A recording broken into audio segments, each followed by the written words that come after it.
பிதா சுதன் பரிசுத்தாவின் பெயராலே எல்லாரும் வந்து பைபிள் முன்னாடி கையை நீட்டி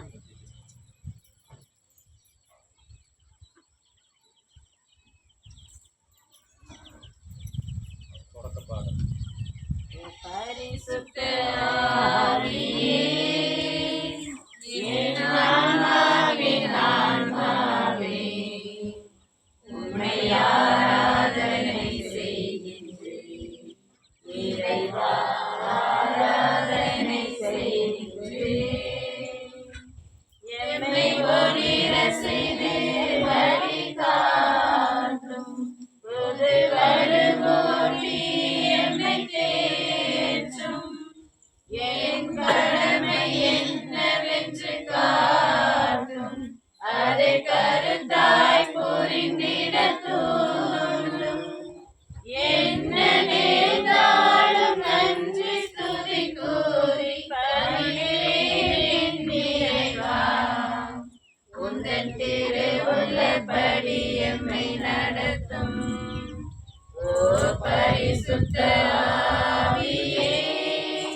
எங்களுக்கு ஜெபிக்க கற்றுக் கொடுத்த இயேசுவே, பாவிகளை தேடி வந்த எங்கள் ஆண்டவரே, கடவுளை அப்பா என்று அழைக்கும் உரிமை எங்களுக்கு கொடுத்த இயேசுவே, தண்ணீரை திராட்சை ரசமாக்கிய இயேசுவே, நற்செய்தி பகிர்வு. லூக்கா 11ஆம் அதிகாரம் இறைவசனங்கள் 1 முதல் 13 முடிய. இயேசு ஓரிடத்தில் இறைவனிடம் வேண்டிக் கொண்டிருந்தார். அது முடிந்ததும் அவருடைய சீடர்களில் ஒருவர் அவரை நோக்கி, ஆண்டவரே, யோவான் தம் சீடருக்கு இறைவனிடம் வேண்ட கற்றுக் கொடுத்தது போல் எங்களுக்கும் கற்றுக் கொடும் என்றார். அதற்கு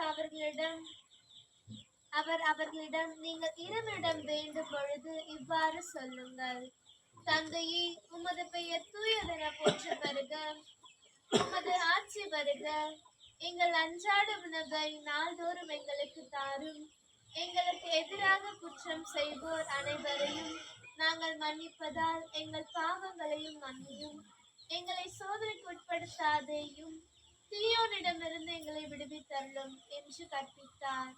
மேலும் அவர் அவர்களை நோக்கி பின்வருமாறு கூறினார்: உங்களுள் ஒருவர் தம் நண்பரிடம் நள்ளிரவில் சென்று, நண்பா, 3 அப்பங்களை எனக்கு கடனாக கொடு, என்னுடைய நண்பர் ஒருவர் பயணம் செய்யும் வழியில் என்னிடம் வந்திருக்கிறார், அவருக்கு கொடுக்க என்னிடம் ஒன்றுமில்லை என்று சொல்வதாக வைத்துக் கொள்வோம். உள்ளே இருப்பவர் எனக்கு தொல்லை கொடுக்காது, ஏற்கனவே கதவு பூட்டியாயிற்று, என் பிள்ளைகளும் என்னோடு படுத்திருக்கிறார்கள், நான் எழுந்திருந்து உனக்கு தர முடியாது என்பார்.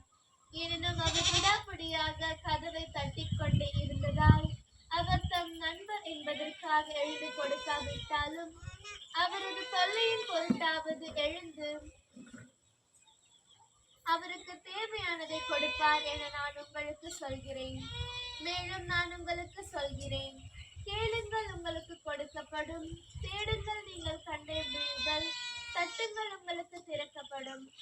இன்னும் கேட்போர் எல்லாரும் பெற்றுக் கொள்கின்றனர், தேடுவோர் கண்டடைகின்றனர், தட்டுவோருக்கு திறக்கப்படும். பிள்ளை மீனை கேட்டால் உங்களுள் எந்த கேள்வியாவது மீனுக்கு பதிலாக பாம்பை கொடுப்பாராம். முட்டையை கேட்டால் அவர் தேளை கொடுப்பாராம். தீயோர்களாகிய நீங்களே உங்கள் பிள்ளைகளுக்கு நற்கொடை அளிக்க அறிந்திருப்பீர்கள். அப்படியானால் விண்ணக தந்தை தம்மிடம் கேட்போருக்கு தூயாவை கொடுப்பது எப்படி உறுதி? இயேசு ஓரிடத்தில் இறைவனிடம் வேண்டிக் கொண்டிருந்தார். அது முடிந்ததும் அவருடைய சீடர்கள் ஒருவரை நோக்கி, ஆண்டவரே, யோவான் தம் சீடருக்கு இறைவனிடம் வேண்ட கற்றுக் கொடுத்தது போல எங்களுக்கும் கற்றுக்கொடும் என்றார்.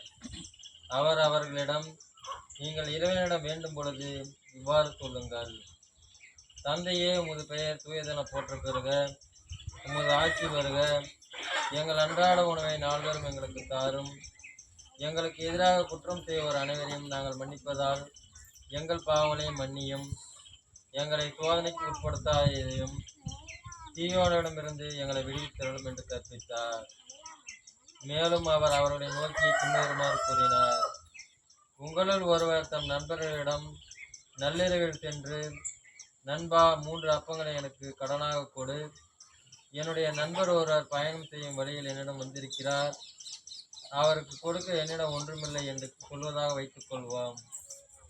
உள்ளே இருப்பவர், எனக்கு தொல்லை கொடுக்காதே, ஏற்கனவே கதவு பூட்டியாயிற்று, என் பிள்ளைகளும் என்னோடு படுத்திருக்கிறார்கள், நான் எழுந்திருந்து உனக்கு தர முடியாது என்பார். எனினும் அவர் விடாப்படியாய் கதவை தட்டிக்கொண்டே இருந்தார். அவர் தம் நண்பர் என்பதற்காக எழுந்து கொடுக்காவிட்டாலும் அவரது தொல்லையின் பொருட்டாவது எழுந்து அவருக்கு தேவையானதை கொடுப்பார் என நான் உறுதியாக உங்களுக்கு சொல்கிறேன். மேலும் நான் உங்களுக்கு சொல்கிறேன், கேளுங்கள் உங்களுக்கு கொடுக்கப்படும், தேடுங்கள் நீங்கள் கண்டடைவீர்கள், தட்டுங்கள் உங்களுக்கு திறக்கப்படும். ஏனெனில் கேட்போர் எல்லோரும் பெற்றுக்கொள்கின்றனர், தேடுவோர் கண்டடைகின்றனர், தட்டுவோருக்கு திறக்கப்படும். பிள்ளை மீனை கேட்டால் உங்களுள் எந்த தந்தையாவது மீனுக்கு பதிலாக பாம்பை கொடுப்பாரா? முட்டையை கேட்டால் அவர் தேளை கொடுப்பாரா? தீயோர்களாகிய நீங்கள் உங்கள் பிள்ளைகளுக்கு நற்கொடைகளை அளிக்க அறிந்திருக்கிறீர்கள். அப்படியானால் விண்ணக தந்தை தம்மிடம் கேட்போருக்கு தூய ஆவியை கொடுப்பது எத்தனை உறுதி!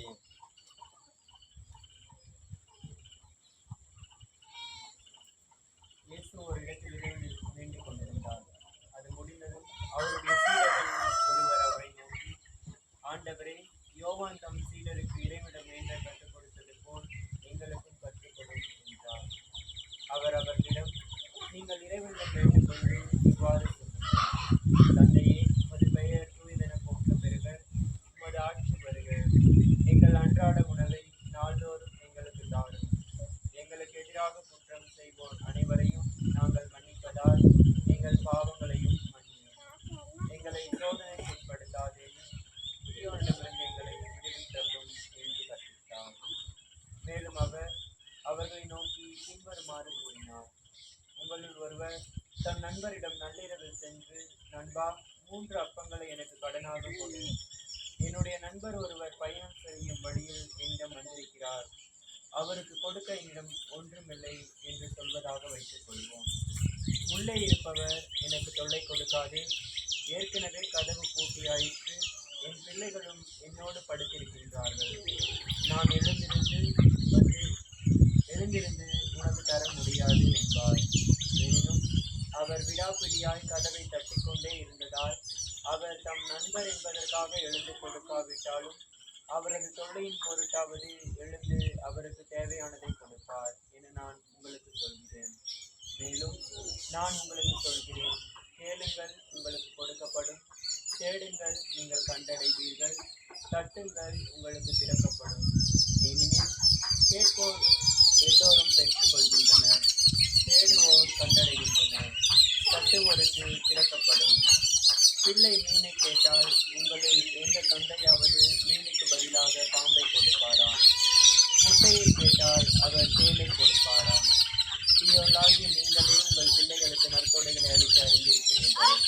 அப்படியானால் விண்ணக தந்தை தம்மிடம் கேட்கப் போவோருக்கு தூய ஆவியை கொடுப்பது எத்தனை உறுதி!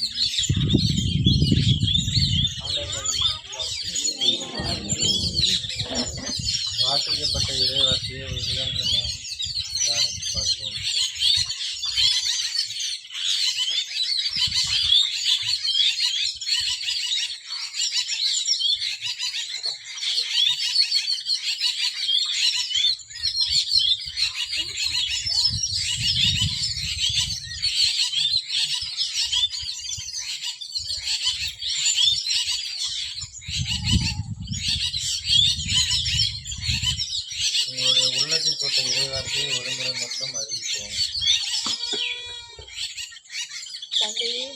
தூயதென போற்ற பெறுக. தந்தையே உமது பெயர் தூயதென போற்ற பெறுக. தந்தையே உமது பெயர் தூயதென போற்ற பெறுக.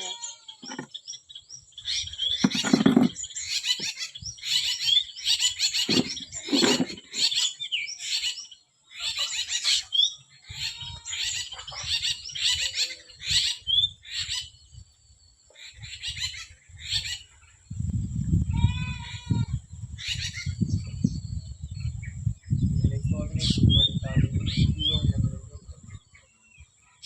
எங்களை சோதனைக்குட்படுத்தாதே, தீயோனிடமிருந்து எங்களை சோதனைக்குட்படுத்தாதே, தீயோனிடமிருந்து எங்களை அப்படியானால் விண்ணக தந்தை தம்மிடம் கேட்போருக்கு தூய ஆவி கொடுப்பது எத்தனை எளிது. அப்படியானால் விண்ணக தந்தை தம்மிடம் கேட்போருக்கு தூய ஆவி கொடுப்பது எத்தனை எளிது. அப்படியானால் விண்ணக தந்தை தம்மிடம் கேட்போருக்கு தூய ஆவி கொடுப்பது எத்தனை எளிது.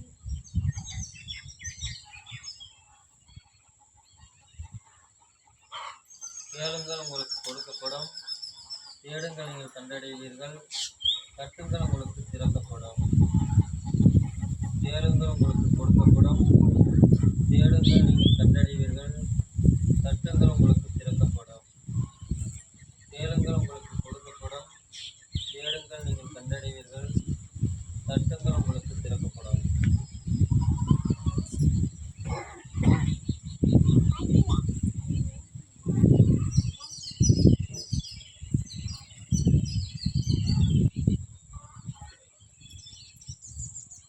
இறைவன் செய்த இறையனப்பு பகிர்வை பகிர்ந்து கொள்வோம்.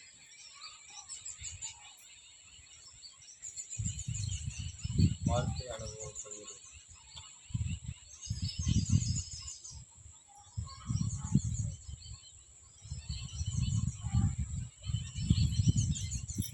யார் வேணாலும் சொல்லலாம். எல்லாம் அமைதியா இருக்கீங்க. எந்த அளவுக்கு எடுத்து கடவுள் செய்கிறது வந்து எந்த அளவுக்கு வெளிப்படையாக சொல்லுங்களோ அதுக்கு வந்து திருப்பி வந்து கடவுள் உங்களுக்கு கடவுள் செய்வார்.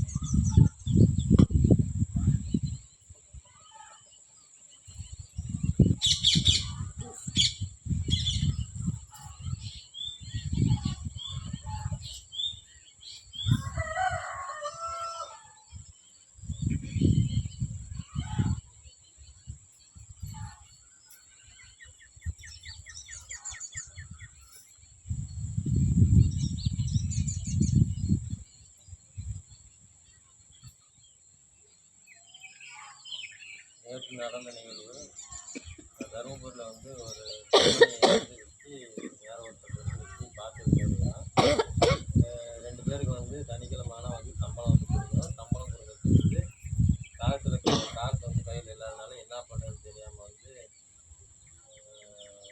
என்ன பண்ணுறது கடவுளே எப்படி இன்னைக்கு வந்து சம்பளம் கொடுக்குறது திடீர்னு வந்து பார்த்தீங்கன்னா பழைய ஆர்டர் வந்து ஒன்று வந்து சீக்கிரமாக வந்து ஒரு கடைக்கு வந்து செஞ்சு கொடுத்தா வந்து காசு கொடுக்குற மாதிரி வந்து லிஸ்ட்டு மட்டும் என்கிட்ட இருந்துச்சு. அது காலையில் ஒரு 7 மணிக்கு நான் வேகமாக போய் அந்த ஒர்க்கை முடித்து கொடுத்து கடைசியில் வந்து ஒரு 4 மணிக்கு அந்த கடைக்காரர்கிட்ட போய் அந்த பொருள் வந்து கொடுக்கும்போது அவர் வந்து எந்த இதுவும் பண்ணாமல் எனக்கு தேவைப்படுற காசை வந்து அந்த கடைக்காரர் மூலிமா கொடுத்து சம்பளத்துக்கு கொடுக்கறதுக்கு வந்து கடவுள் வந்து எனக்கு வந்து வழிவகை செய்தது.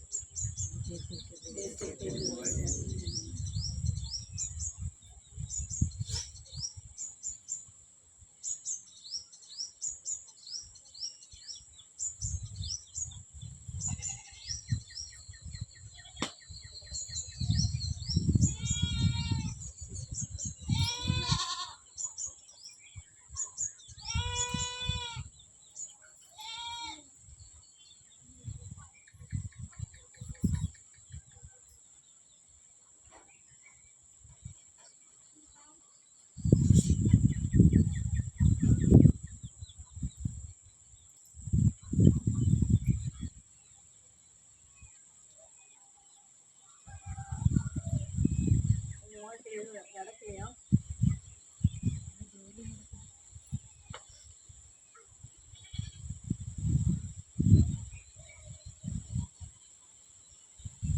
அதாவது இது நற்செய்தி பார்த்தீங்கன்னா இன்னைக்கு யார் யார் கோயிலுக்கு வந்தீங்கன்னா ஃபாதர் பாயிண்ட் என்னன்னா நாம் எப்படி ஜெபிக்க வேண்டும். அதனால கடவுள் வந்து அவர் ஜெபிக்கிற வந்து சீடர்கள் பார்க்குறாங்க. ஆனா சீடர்களுக்கு ஜெபிக்க தெரியாது. அதனால சீடர்கள் என்ன செய்யறாங்க, கடவுள்கிட்ட போய் கேட்குறாங்க, எனக்கும் ஜெபம் கற்றுக் கொடுங்க. அதனால அந்த ஜெபத்தின் வல்லமை நம்ம எப்பவுமே அறிந்திருக்கணும். அது ஜெபம் நம்மளுடைய வாழ்க்கையில் மிக மிக முக்கியம். ஜெபம் இல்லாமல் நம்ம வாழ்க்கை நம்ம வாழ்க்கையில் அர்த்தமற்றதாக இருக்கும். அதனால நம்ம ஒவ்வொரு வீடுகளிலும் அந்த நமக்கு குடும்ப ஜெபமாலை சொல்வது மிக மிக முக்கியமானது இருக்கு. அதனாலதான் கடவுள் அதை எப்படி ஜெபிக்க வேண்டிய அவர் சொல்லி கொடுத்த ஜெபத்தை தான் நம்ம ஒவ்வொரு நாளும் அந்த ஜெபத்தை நம்ம சொல்றோம். எந்த ஒரு ஃபங்க்ஷன் நடந்தாலும் சரி, அந்த ஸ்கூல்ல இது அசம்பிளி நடந்தாலும் சரி, என்ன நடந்தாலும் அந்த கடவுள் கொடுத்த கற்பித்த ஜெபத்தை நாம் எல்லா இடத்துலையுமே நாம் பயன்படுத்தணும். அதனால நீங்க ஞாபகம் வச்சுக்கோங்க, நம்ம வீட்டுல எப்பவுமே ஜெபம் வாழ்க்கை மிக முக்கியம். ஜெபம் இல்லாமல் நாம் வாழ்க்கை வாழ்வது அர்த்தமற்றதாக இருக்கும். நம்ம நிறைய வேலை செய்யலாம், இருந்தாலும் அட்லீஸ்ட் ஒரு 10 நிமிஷமாவது கடவுளுக்காக நம்ம அந்த டைமை ஒதுக்கி வைக்க வேண்டும். கடவுள் நம்மளை ஆசீர்வதிப்பார். நாம் செய்ய வேண்டிய செயலை நல்ல முறையில் செய்வதற்கு அவர் எப்பவுமே துணையாக இருப்பார். கடவுளின்றி நாம் எதையும் அதனால இது ரொம்ப ரொம்ப முக்கியம். இந்த நற்செய்தி ரொம்ப நமக்கு ஒரு நல்ல பாடத்தை கடவுள் நமக்கு கற்பிக்கின்றார். ஜெபம் நம்ம வாழ்க்கையில் மிக மிக முக்கியம். ஜெபம் இல்லாமல் நம் வாழ்க்கை நடப்பது அர்த்தமில்லாத வாழ்க்கை. அதனால நம்ம கேளுங்கள் கொடுக்கப்படும், தட்டுங்கள் திறக்கப்படும், தேடுங்கள் கண்டடைகள், அந்த 3 வார்த்தை மிக மிக முக்கியம். அது ஒன்று நம்ம வாழ்க்கையில நிறைய நடந்திருக்கு. ஒரு உதாரணம் சொல்லலாம். நான் எப்ப எல்லாம் மற்றவர்களுக்கு நான் உதவி செய்கின்றேனோ, நான் எந்தெந்த இடத்துல மற்றவங்க உதவி செய்யும்போது அடுத்த தடவை அந்த கோடன் நிறைஞ்சிடும். நாம் எவ்வளவுக்கு மற்றவங்களுக்கு கொடுக்கின்றோமோ அவ்வளவு கடவுள் நமக்கு திருப்பி கொடுப்பாங்க. அந்த கடவுள் நம்ம கேட்கும் நில சமயத்தில் நம்ம நினைக்கிறோம், நம்ம கேட்கும் போது கடவுள் கொடுக்கலையே நம்ம நினைக்கிறோம். கடவுளுக்கு தெரியும் எனக்கு என்ன தேவை என்று அவருக்கு தெரியும். நமக்கு தேவை உள்ளதை கடவுள் கண்டிப்பாக செய்வார் நம்ம வாழ்க்கையில். அதனால நான் தொடங்குற முன்னாடி நான் சொன்னேன், நான் ஏதோ நான் அமைதியா இருந்தேன். நான் சொல்றேன், அதாவது உங்களுடைய அன்பியம் ரொம்ப ஃபேமஸ். அந்த எல்லா அன்பியத்துல அன்னைக்கு ஒரு மீட்டிங் நடக்கும்னு சொன்னாங்க. அந்தோனியார் அன்பியம் ஒழுங்காக நடக்கிறத கேட்கும்போது எனக்கு ரொம்ப பெருமையா இருந்துச்சு. ஆனா நான் வர்றதுக்கு ஒரு 2-3 மாசம் வராதனால எனக்கு ரொம்ப கஷ்டமா இருந்தது. நல்ல வேலை நீங்க போன வாரம் நீங்க தள்ளி போட்டதுனால எனக்கு வர்றதுக்கு ஒரு வாய்ப்பு. இன்னைக்கு அங்க ஒரு அன்பியம் இருக்கு, அதான் ஒரு சிஸ்டர் நான் அங்க அனுப்பிட்டு நான் வரேன். அடுத்தது நமக்கு புதுசா ஒரு அன்பியத்துல ஒரு புது மெம்பர் வந்திருக்காங்க. கல்யாணத்துக்கு பிறகுதான் முதல் தடவை வராங்க அன்பியத்துக்கு. அதை நம்ம அவரை கைத்தட்டி அவரை வரவேற்போம்.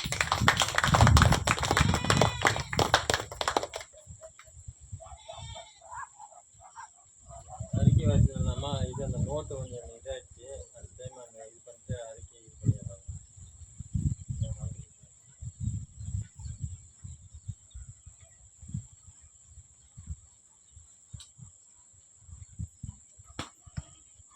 நமக்கு நல்ல ஒரு படிக்கக்கூடிய நம்பர் வீட்டுக்கு வந்திருக்காங்க நம்ம அன்பியத்திற்கு.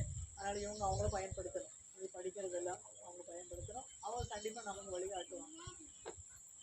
அது மறந்துட்டு அவங்க பேரை மறந்துட்டு. உங்க பேர் என்ன? ஆக்னஸ். ஓ, ரொம்ப நல்லது. ஆக்னஸ், நீ ஒரு ரெஸ்பான்சிபிள் எடுத்துரும், சரியா? அது நிறைய படிக்காதவங்க இருக்காங்க, அதை பத்தி கவலைப்பட வேண்டாம். படிக்காதவங்க நான் சொல்லவே மாட்டேன். ஏனென்றால் கடவுள் யாரையும் நான் படித்தவன் ஆனால் உனக்கு முதலிடம், படிக்காதவன் அவருக்கு கீழிடம் என்று கடவுள் எப்பவும் ஒதுக்கி வைக்க மாட்டார். கடவுளுக்கு முன்னாடி நாம் எல்லோருமே சமம். ஆனா ஒன்னே நீங்க என்ன உங்களுக்கு தெரியுமோ அதை நீங்க பகிர்ந்து கொள்ள ஆசைப்படுங்க. அதனால படிக்கிறவங்களே மாய தரக்கூடாது. இன்னைக்கு நற்செய்தி 3 பேரும் படிச்சாங்கல்ல, 3 பேர்த்துல எவ்வளவு நிறைய வார்த்தைகள் இருக்குல்ல. அதனால அது பயப்படாம சொல்லுங்க. நம்ம தானே இருக்கோம், நம்ம ஃபேமிலி தானே இருக்கு, வேற யாரு? நம்ம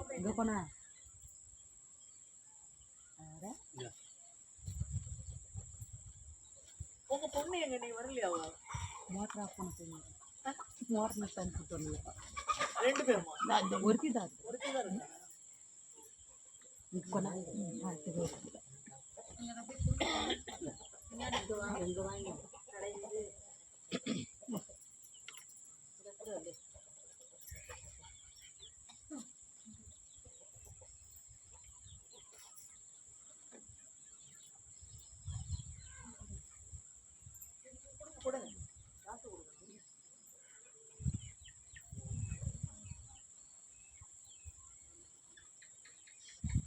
அது அறிவிப்புகள் வந்து இப்போ வந்து ஏற்கனவே வந்து அன்பியத்துக்கு வந்து பொறுப்பாளரை வந்து நம்ம செல்லிமெட்டு பங்கில் வந்து பொதுவில் இருந்த 3 பேர் வந்து அவங்களுடைய பதவியை வந்து இது பண்ணிட்டு புதிதாக வந்து இருதயபுரத்தில் இருக்கிற இருதயம் அப்படின்ற ஒருத்தர் வந்து தலைவராக இருக்கிறாரு.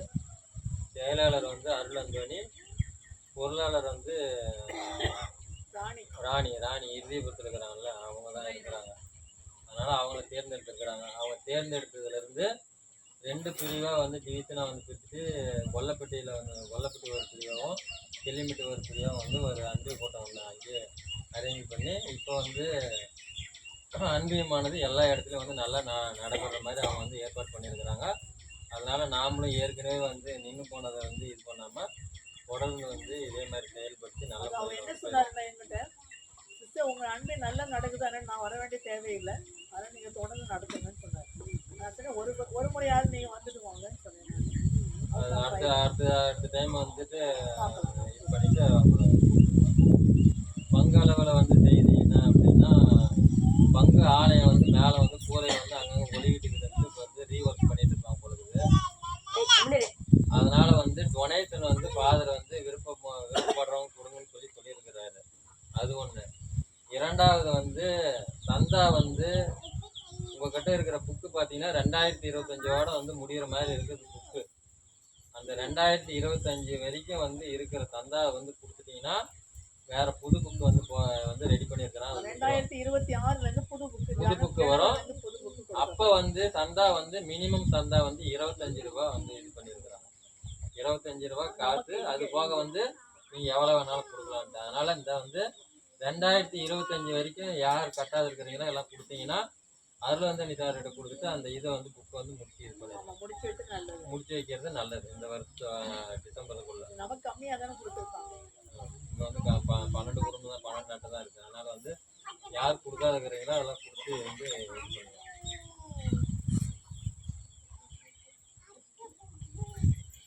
242 ரூபா வந்துருக்குறாங்க. இப்போ அனைவருக்கும் வாழ்த்து. சரி, நீங்கள் எதனா சொல்கிறீங்க சார்? எனக்கு ரொம்ப பெருமையாக இருக்குது. அவங்க சொல்லும் போது அவங்களே சொன்னாங்க, அந்தோனிய நகர் அன்பையும் நான் இப்போ உடனே ஃபாதர் சொன்னேன், அந்த அன்பே நல்லா நடக்குது, அதனால எந்த ப்ராப்ளம் கிடையாது. நீங்கள் செய்யுங்க, உங்களுடைய கடவுளுடைய ஆசீர்வாதம் உங்களோட இருக்கும். அது வந்து எந்த இது முன்னிட்டும் அந்த அன்பேத்து மட்டும் இருக்காது. சரியா? அதாவது நமக்கு தெரியாது நம்ம எப்போ என்னைக்கு கடவுள் நம்மை அழைப்பாங்க. இந்த அன்பு நமக்கு இல்லை என்றால் நாம் வாழ்வது வீண். அதனால இப்போ எனக்கு ரொம்ப ரொம்ப சந்தோஷம். நீங்க எல்லாம் ஒன்றா இருக்கீங்க, அதனால எனக்கு ரொம்ப சந்தோஷம். இதை கண்டினியூ நம்ம பண்ணுவோம். ஏற்கனவே இது பண்ண மாதிரி அன்பேத்தில் வந்து ஒவ்வொரு வீடாக மாறி மாறி போன மாதிரி வந்து அடுத்தது எங்கே நடத்தலாம்? அடுத்து யார் வீடு?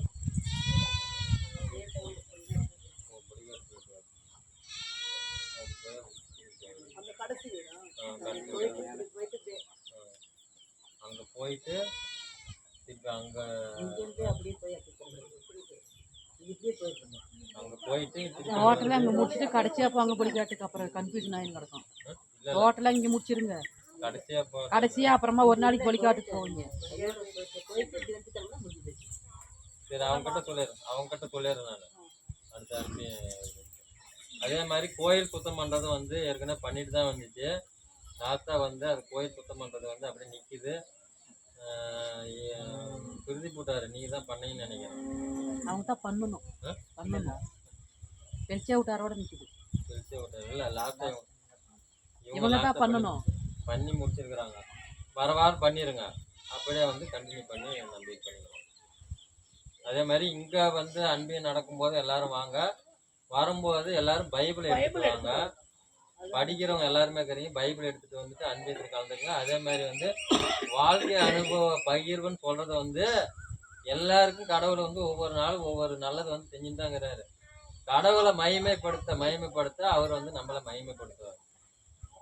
ஈராக்கில் வந்து 35ஆம் அதிகாரத்தில் கடைசி வசனம் வந்து கொடுத்துருக்குறாரு. அது வந்து ஜென்ரலாக சொல்லிடுறான், 10ல் 1 பங்குன்றது வந்து நம்மளுடைய வருமானத்தில் கொடுக்க வேண்டிய இது, அந்த பங்கு கொடுக்க சொல்ல, அதுக்கு பதிலாக வேறு சொல்கிறான், அந்த 10ல் 1 பங்குக்கு பதிலாக கடவுளை வந்து நீ வந்து ஒரு டைம் வந்து நீ மகிமைப்படுத்தின அப்படின்னா உனக்கு 7 முறை வந்து நல்லது பண்ணுவாரு. அதில் அதுதான் போட்டுருக்கு. 10ல் 1 பங்கு நீ கொடுக்கும்போது திரும்பி வந்து கடவுள் வந்து 7 முறை வந்து 7 தடவை வந்து 7 மடங்கா வந்து உங்களுக்கு வந்து செய்வார்னு அது போட்டுருக்கு. அதனால வந்து உங்களுக்கு வந்து அவங்கவுங்களுக்கு ஒவ்வொரு வந்து பகிர்வு வந்து இருக்கும். அதை வெளிப்படையாக சொல்லும்போது வந்து கடவுள் வந்து உங்களை வந்து நிறைவாக ஆசீர்வதிப்பார்.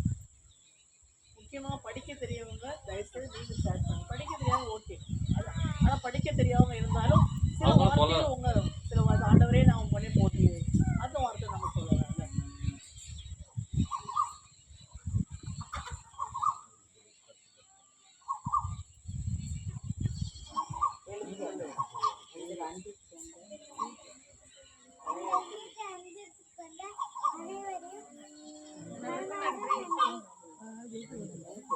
மழைப்பாடு இல்லை கையை போட்டு அப்படியே ரவுண்டாக இல்லைங்க.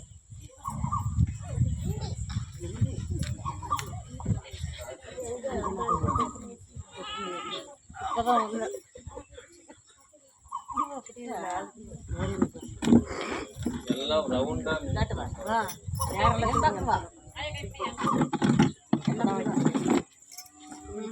பின்னாடி அந்த இது இருக்குது அதில் தட்டி விட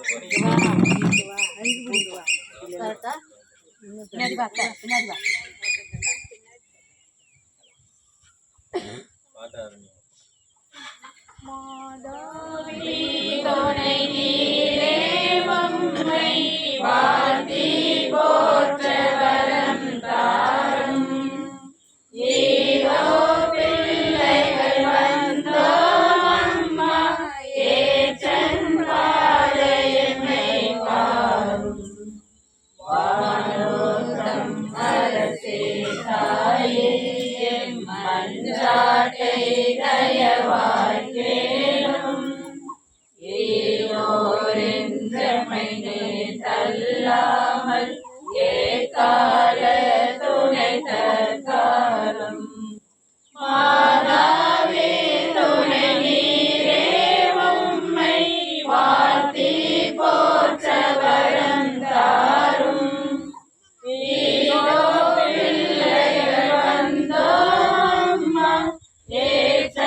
அன்பிய தலைவர் சார்பில் வந்து உங்கள் அனைவருக்கும் என்னுடைய வாழ்த்துக்கள்.